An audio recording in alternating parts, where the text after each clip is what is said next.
वाली नहीं शशोंगड़िया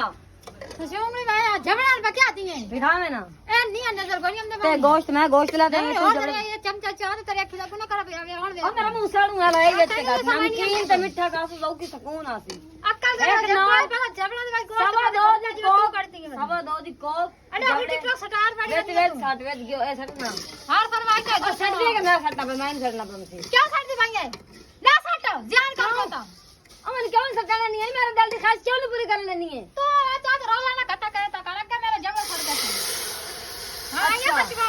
गोश्त ढेर खसबो आई अच्छा हां ओ मीठा मेरा रूह नहीं कर रहा मैंने फीका पका देती है गोश्त पका में तो खाता ना मैं रोटी मेरी ना मेरा बारे मुट्ठी ना खा चाह तो मान जड़ से पकाई सी चाह तो तू खा ले तो वही खा ले नहीं पका ना मैं पकाऊंगा तो ना खा हां हां पूरी बात रात तो पका ही ले तो खा ही ले तो मैं ना खा तो काल का पाक का तो पाक का तो मेरे बारे ना खा दे ना पका तो मैं खड़ा ही मेरा खर्चा क्या नहीं खर्चा तो तेरे मेरा तो तुम सो देना मां घर जा चलो मैं कब लानी से पकाने तू आगे मैं नहीं पकाएंगी मां घर जा तो खा ले खड़िया ना मामा